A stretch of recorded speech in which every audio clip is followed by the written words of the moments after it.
El Antiguo Egipto, uno de los mayores imperios de la historia de la humanidad, los creadores de las grandes pirámides y la poderosa Esfinge. En un tiempo, fueron el país más poderoso de la Tierra. Pero hoy, si buscas este imperio, todo lo que encontrarás son ruinas. ¿Qué pasó con el imperio del Antiguo Egipto? ¿Cayó presa de la conquista? ¿A la guerra civil? ¿Fueron deshechos por el clima o una plaga? ¿O la respuesta fue algo más complicada? Para encontrar el final, tenemos que volver al principio. ¿Cómo se convirtió Egipto en una potencia? Resulta que la respuesta es el cambio climático. Hoy en día, encontrarás un desierto rodeando el Cairo, pero en los días en que el reino del Antiguo Egipto comenzó a formarse, era un lugar muy diferente. La zona era menos árida, estaba cubierta de árboles y hierba, y tenía un ecosistema exuberante lleno de grandes animales y bandadas de pájaros.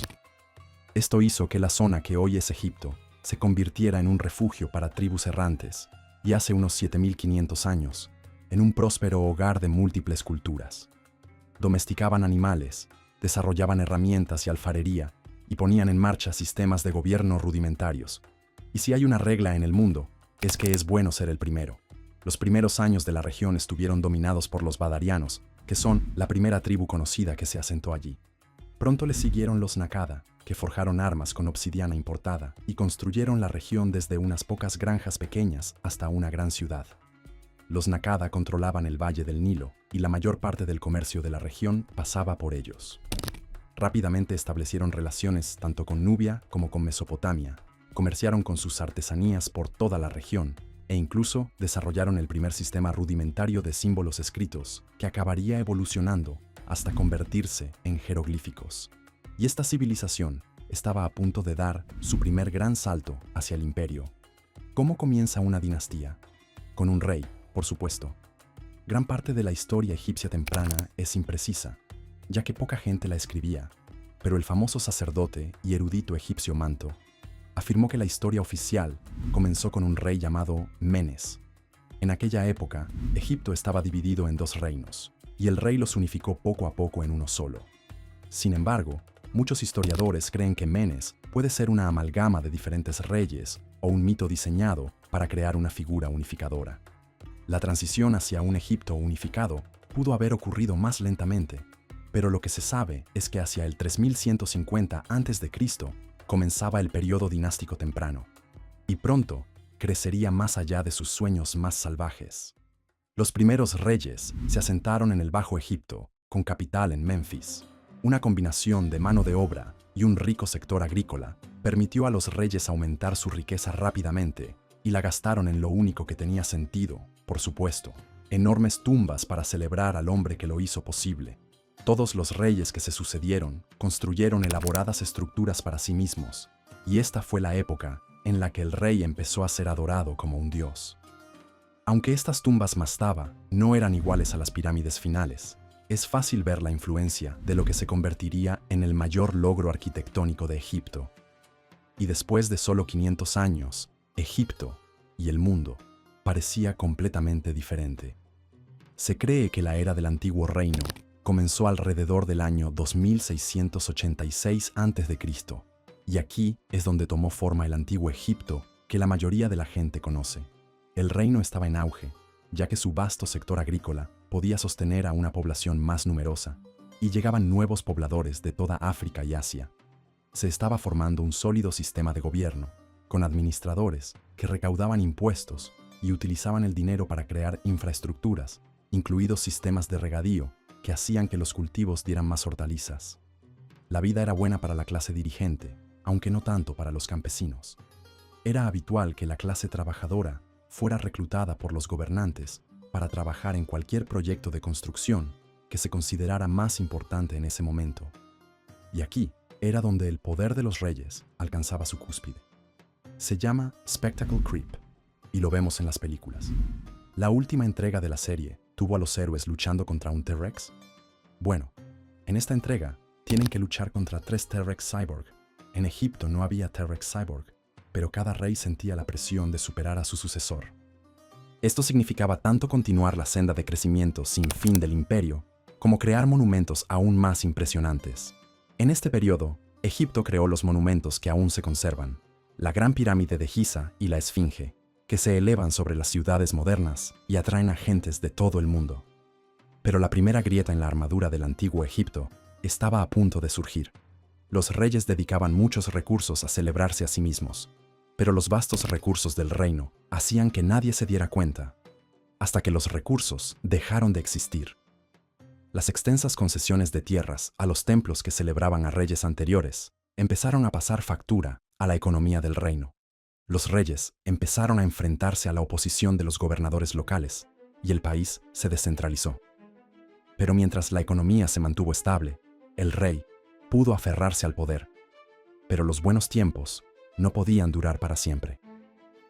Alrededor del año 2200 a.C., el reino sufrió graves sequías que devastaron el sector agrícola y arrastraron al país. El gobierno central se derrumbó y los que buscaban el poder lo celebraron. Pero su celebración no iba a durar. El primer periodo intermedio del antiguo Egipto duró unos 125 años, pero parecería mucho más. Aunque muchos gobernantes ambiciosos esperaban que un Egipto sin gobierno central les diera oportunidades, pronto se encontraron con una dura realidad. Sin gobierno central, no había nadie que les diera dinero para mantener sus zonas. Esto provocó una escasez masiva de alimentos, que desembocó en una guerra civil. Los líderes locales, que no tenían ningún plan, vieron a menudo cómo sus gobiernos acababan rápida y brutalmente. Pero los que supieron adaptarse, vieron florecer sus provincias y sobresalir la economía local. Y sin rey, estos gobernantes locales a menudo se veían convertidos en reyes de su propio pequeño mundo y se extendían en busca de más. ¿Qué aspecto tendría un Egipto dividido? Durante este siglo, Egipto estuvo dominado por dos reinos, el reino de Tebas, en el sur, y el reino de Heracleópolis, en el norte. Pero con el paso del tiempo, las fuerzas de Tebas, dirigidas por la familia Intef, se hicieron más fuertes. Y en 2055, el rey Mentuhotep II condujo a las fuerzas tebianas hasta lo más profundo del territorio de Heracleópolis y logró lo que solo había ocurrido una vez: la unificación de Egipto. Una nueva era estaba a punto de comenzar, el Reino Medio, pero las fracturas en la estructura de Egipto habían quedado al descubierto y la cuestión era si los nuevos gobernantes aprenderían del pasado. La bola 8 mágica dice: panorama nublado. Al principio, parecía que los buenos tiempos habían llegado de nuevo. Los nuevos gobernantes de Egipto, empezando por Mentuhotep II, volvieron a expandir el reino y crearon un auge del arte, la literatura y la construcción de monumentos. Para los extranjeros, Egipto parecía más fuerte que nunca, y en muchos sentidos lo era. La nueva dinastía quería que Egipto fuera menos vulnerable que antes a los desastres naturales y, además de ampliar los esfuerzos agrícolas del país, conquistó zonas del reino de Nubia y se apoderó de sus canteras y minas de oro. También les preocupaba claramente ser vulnerables a la conquista, por lo que desarrollaron uno de los primeros proyectos de seguridad a gran escala de la historia del mundo, una enorme fortificación conocida como los Muros del Gobernante, que protegía el frente oriental de Egipto. También provocaría algunos cambios significativos en la cultura. Mientras que el arte egipcio primitivo se centraba más en la celebración del gobernante, ahora las cosas se desarrollaban con un poco de sutileza. Gran parte del arte y la literatura de la época tenían un cariz introspectivo, y los dioses a los que adoraban los egipcios adquirieron mayor complejidad. Osiris se convirtió en la deidad más significativa durante esta época, y a este dios de la fertilidad se le hicieron muchas estatuas y monumentos. Los proyectos de construcción se intensificaban y Egipto necesitaba mucha mano de obra, así que trajeron a muchos trabajadores extranjeros para trabajar en esos proyectos y aumentaron la construcción y la minería. Esto resultaría ser la perdición del Reino Medio. La sequía y el hambre acabaron con la segunda época dorada de Egipto. Esta vez, el enemigo sería demasiado bueno. Inundaciones masivas del Nilo asolaron la región, causando grandes daños a las infraestructuras en construcción y poniendo a prueba la economía. El gobernante de la época, Amenemhat III, no estaba preparado, y el gran número de colonos cananeos a los que permitió entrar como trabajadores supuso de repente una amenaza para la supervivencia de la población. Este grupo, conocido como los Hyksos, no tardó en hacerse con el poder en el delta del Nilo, y pronto comenzaría el proceso de división de Egipto. Los antiguos egipcios habían construido un logro impresionante, pero nunca sería tan bueno de nuevo. Sé lo que estás pensando, pero hay tanta historia egipcia por venir. ¿Qué pasa con todos esos famosos gobernantes de Egipto que aún no han reinado? Pero aquí está el gran giro. Gobernaron bien, pero eso no significa que fueran egipcios, porque a partir de aquí, el imperio del antiguo Egipto se convierte menos en un país estable que en la mayor partida de keep away del mundo. Construyeron algo asombroso, pero la cuestión ahora es si son lo suficientemente fuertes como para mantenerlo, y quién cosechará los beneficios cuando caigan los gobernantes originales. Y los primeros nuevos gobernantes ya estaban allí. Los Hyksos, uno de los mayores grupos de extranjeros en Egipto, aprovecharon rápidamente el caos y establecieron su propia base de poder en el delta. Desde allí se extendieron y, hacia 1785 a.C., atacaron la actual capital de Egipto, Avaris. El rey, que había perdido gran parte de su base de poder, se vio obligado a huir a Tebas. Tal vez fuera la forma en que invitaron a los Hyksos a entrar, pero no parecían interesados en deponer a los gobernantes, sino en tratar al rey como a un subordinado. Mientras les pagara tributo, era libre de seguir gobernando. Pero a cualquiera que visitara Egipto en aquella época, se le podría haber hecho creer que los egipcios seguían al mando, porque a los Hyksos parecía gustarles seguir el modelo de su sociedad. Aunque mantuvieron muchos de los rasgos culturales de la época, dieron grandes saltos en un área, y todo se remonta a la guerra. Los egipcios tenían un ejército poderoso, pero con mucha mano de obra y poco armamento moderno. Los Hyksos cambiaron rápidamente esa situación, introduciendo nuevas herramientas, como el arco compuesto para disparar con rapidez, y los carros tirados por caballos para cabalgar con rapidez. Pronto los enemigos se enfrentarían a un ejército egipcio mucho más peligroso, y justo a tiempo, porque estaban listos para mover ficha. El gobierno central de Tebas había estado fortaleciéndose en silencio y estaba listo para intentar hacerse de nuevo con el control de su territorio, en una brutal guerra civil que duró 30 años. Al mismo tiempo, el imperio nubio, situado al sur, estaba dispuesto a entrar en Egipto y apoderarse de Tebas. Al final, la guerra terminó en tablas, ya que Tebas se defendió de Nubia, pero no pudo derrotar a los Hyksos, y el otrora poderoso imperio permaneció dividido durante otra generación. Pero todo lo viejo vuelve a ser nuevo. Las fuerzas tebanas tenían un nuevo rey, Ahmose I, que hizo de la reconstrucción del ejército egipcio una gran prioridad. Mediante una dura campaña, expulsó a los Hyksos de Egipto y recuperó el territorio perdido. Pero no acabó ahí. Quería hacerse con el control de Oriente Próximo y tomar gran parte del territorio que rodeaba Egipto. Así comenzó la era del Nuevo Reino, que duraría unos 500 años y sería el último Urra del antiguo Egipto.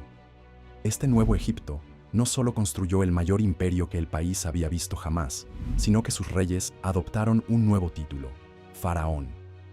También fue la época de una de las soberanas más famosas de Egipto, la reina Hatshepsut, que gobernó como faraón y reparó gran parte del daño causado por los Hyksos. Hatshepsut dirigió numerosas expediciones comerciales que permitieron a Egipto adquirir grandes cantidades de bronce y madera.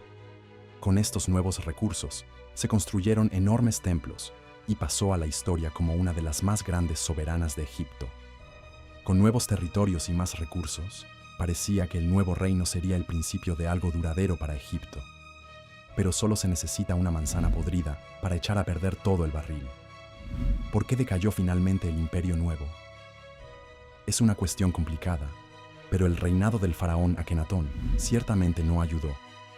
Un gobernante notoriamente excéntrico y despiadado, abandonó la fe politeísta tradicional de Egipto y anunció que el oscuro dios del sol Atón sería adorado como el único dios verdadero.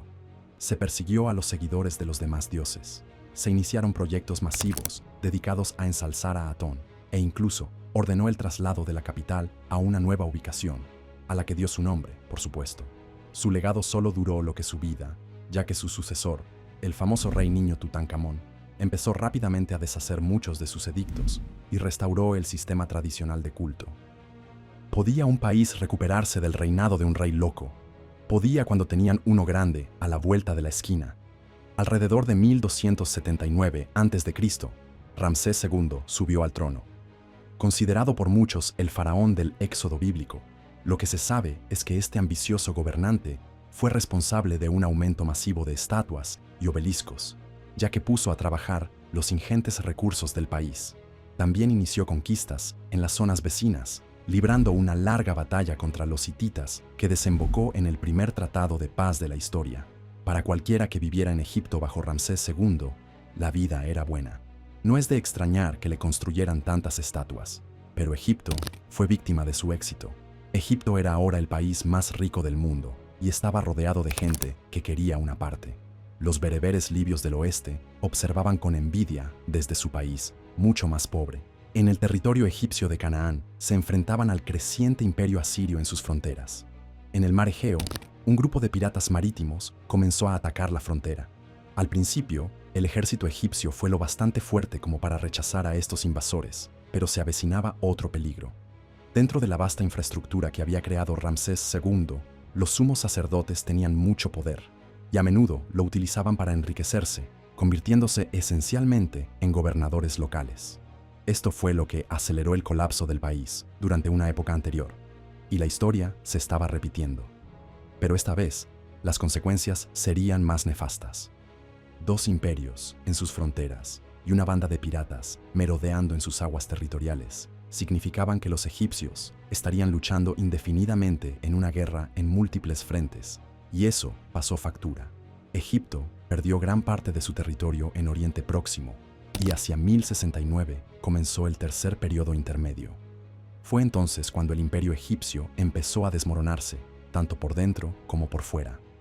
Los sumos sacerdotes de Tebas tomaron más autonomía sobre su ciudad. Las fuerzas libias se hicieron con el control del sur del país, y las luchas por el poder siguieron minando el país. Transcurridos 300 años de este periodo, una invasión procedente de territorio cushita se apoderó de Tebas y el delta, y el rey Pille comenzó a establecer su propio imperio. Egipto permanecería, pero ¿dejaría de ser realmente Egipto? Puede que se sorprenda.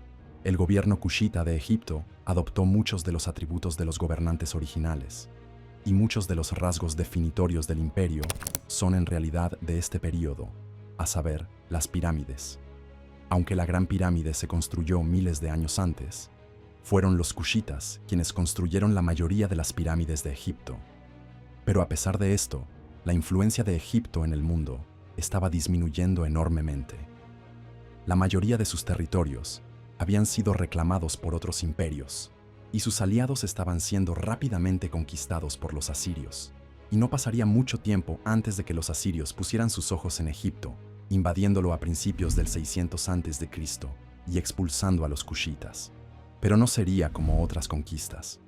Los asirios tenían su propia cultura, y no tenían ningún interés en adoptar la egipcia.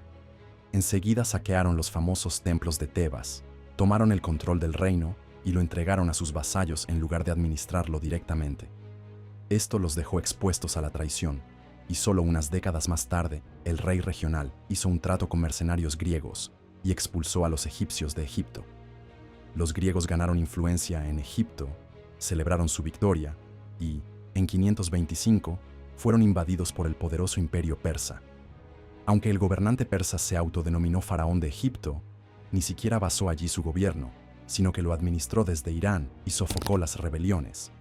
Fue el fin oficial del imperio egipcio, anexionado por los persas, pero no fue ni mucho menos el fin de Egipto. Egipto seguía siendo una región rica en tesoros, y casi todos los imperios del mundo querían hacerse con parte de ellos. El reinado de los persas duró varios siglos, pero en 332 a.C. había surgido un nuevo dominador del mundo. Gobernaba el reino ptolemaico y se le conocía como Alejandro Magno. En aquella época, Egipto estaba gobernado por agentes persas y la población estaba resentida por el trato que recibían. Así que cuando Alejandro y su ejército llegaron, fueron recibidos como libertadores. A diferencia de asirios y persas, Alejandro Magno sentía una profunda admiración por la cultura del antiguo Egipto y restauró muchos de sus elementos culturales. Basando su capital en la ciudad portuaria de Alejandría, la convirtió en una próspera ciudad de comercio y aprendizaje, y sus sucesores construyeron el famoso Faro de Alejandría, convirtiendo a Egipto en el único país que posee 2 de las 7 maravillas del mundo. Fue la mejor época de Egipto como colonia, en la que convivían la cultura helenística y la egipcia. Pero todo lo bueno se acaba. Alejandro Magno fue un líder único, y sus sucesores lucharon por mantener la paz y contentar a la población. Esto provocó luchas internas, intentos de gobernantes ambiciosos de reformar la religión egipcia y rebeliones localizadas. Pero había un sector en auge: el comercio. De hecho, los egipcios enviaban más grano que nunca al extranjero, ahora que tenían un vecino poderoso, el Imperio Romano, el reino de Italia que se extendía por todo el continente y crecía rápidamente. Roma dependía cada vez más de las exportaciones egipcias, y algunos gobernantes intrigantes empezaron a pensar: ¿no sería más fácil poseer Egipto en lugar de comprarle cosas? Pero, espera, ¿qué pasó con el gobernante egipcio más famoso de todos? Si preguntamos a la gente por un gobernante egipcio, lo más probable es que nombren a Cleopatra, la poderosa reina más conocida por protagonizar su propia obra de Shakespeare y por haber sido interpretada por Elizabeth Taylor y pronto por Gal Gadot. Pero lo que la mayoría de la gente no sabe es que no era egipcia en absoluto. Fue la última reina de la dinastía tolemaica y se enamoró del político romano Marco Antonio. Intentaron defender Egipto de la invasión romana, pero sus fuerzas fueron derrotadas, y Octavio, el hombre que se convertiría en el primer emperador romano, tomó el control del enorme territorio, y con ello, la mayoría de la gente cree que el recién nombrado emperador Augusto se convirtió en el hombre más rico del mundo. Obtener lo que una vez fue el país más rico del mundo haría eso. Y así, el imperio egipcio no terminó con una explosión, sino con un gemido. Los romanos gobernaron a los egipcios con mano más firme que ningún otro imperio, administrándolo directamente y eliminando muchas de las tradiciones. A medida que el cristianismo arraigaba en Roma, pronto se establecería también en Egipto, siendo la Iglesia Ortodoxa Egipcia una de las primeras denominaciones del cristianismo que aún perdura. Los romanos eran el imperio más fuerte del mundo en aquella época, algunos dirían que de todos los tiempos, y ninguna otra potencia desafió su reinado. La resistencia contra el dominio romano fue limitada en Egipto, ya que estaban demasiado ocupados luchando entre ellos. La batalla entre el cristianismo y la fe local continuó durante varios siglos, hasta que, en 391 después de Cristo, el emperador Teodosio declaró el cristianismo religión oficial de Egipto y clausuró los templos. Poco a poco, las tradiciones del antiguo Egipto se desvanecieron en la historia, y los jeroglíficos se convirtieron en una lengua perdida durante mucho tiempo. Pero ningún imperio dura para siempre.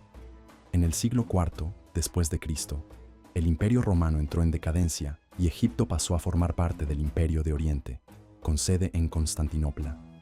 A medida que los imperios se disputaban los restos dejados por Roma, Egipto volvió a quedar bajo control persa y el Imperio bizantino lo retomó en el siglo XVI. Finalmente, en el año 2087 año 639, el ejército musulmán de los Rashidún invadió y expulsó al ejército bizantino, estableciendo el dominio árabe musulmán del país, que continúa en gran medida hasta nuestros días. Egipto perdura, al igual que muchos de sus grandes artefactos culturales, pero el Egipto actual se encuentra a unos 20 imperios de distancia del que lo definió, lo que nos lleva a preguntarnos: ¿por qué cayó Egipto? Es difícil señalar un punto de fracaso, sobre todo teniendo en cuenta que Egipto es uno de los primeros imperios de la Tierra. Pero el antiguo Egipto no se extinguió a causa del clima, las luchas internas o las naciones rivales, sino por todas estas causas. El reino no cayó una vez, sino una y otra y otra, a veces por invasión, a veces por otros factores, pero su estructura interna era lo bastante fuerte como para que, cuando se presentara la oportunidad, se reconstruyera con bastante rapidez y retomara el control. Sus dos últimos periodos de Gran Reino se produjeron tras periodos intermedios de colapso, y de cada uno de ellos salió fortalecido. ¿Por qué no se repitió otra vez? La explicación más probable es que, tras el tercer periodo intermedio, lo que quedaba no era lo bastante fuerte para mantener una resistencia constante. El constante flujo y reflujo de varios imperios y sus diferentes enfoques para gobernar al pueblo egipcio probablemente impidieron que surgiera una rebelión poderosa, y para cuando Roma entró en escena, habían pasado cientos de años desde que Egipto había sido una nación independiente. Luego, vino el largo periodo de opresión romana, en el que la mayor parte de lo que Egipto representaba fue sistemáticamente aniquilado. Cuando esto terminó, los restos del antiguo Egipto no eran más que ruinas, y el sentimiento de identidad nacional era más débil que nunca. ¿Y el Egipto actual? Egipto fue una provincia del Imperio Británico hasta 1922, y antes había estado gobernado por los otomanos, pero desde hace 100 años mantiene su independencia, aún poblado en gran parte por la población árabe musulmana que se hizo con el poder en una conquista anterior, en la época posterior a Roma. Sus 100 años de liberación han sido caóticos. Se han visto envueltos en varias guerras y han sido gobernados por reyes, líderes socialistas, dirigentes electos y, en la actualidad, un dictador militar. Pero a pesar de ello, se les considera uno de los países más estables de Oriente Próximo y mantienen sólidas relaciones diplomáticas con la mayoría de sus vecinos. En cuanto a su historia, aún conservan con gran orgullo su época como máximo imperio de África, y muchos de los yacimientos que se conservan se encuentran entre los lugares turísticos más importantes del mundo. Pero el mayor legado del antiguo Egipto puede estar fuera del país. Hay pocos imperios antiguos que capten más la fascinación del mundo que Egipto, con enclaves como las pirámides, la Esfinge, la historia del Éxodo y, por supuesto, las momias que probablemente no volverían a salir de su sarcófago una vez enterradas en la vida real. Ningún imperio es eterno, pero si los antiguos egipcios siguen apareciendo en las películas de Hollywood miles de años después, podemos afirmar que los romanos no tuvieron tanto éxito como esperaban. Gracias por quedarse hasta ahora. No dude en hacer clic en cualquiera de los vídeos de la pantalla para ver más contenidos similares.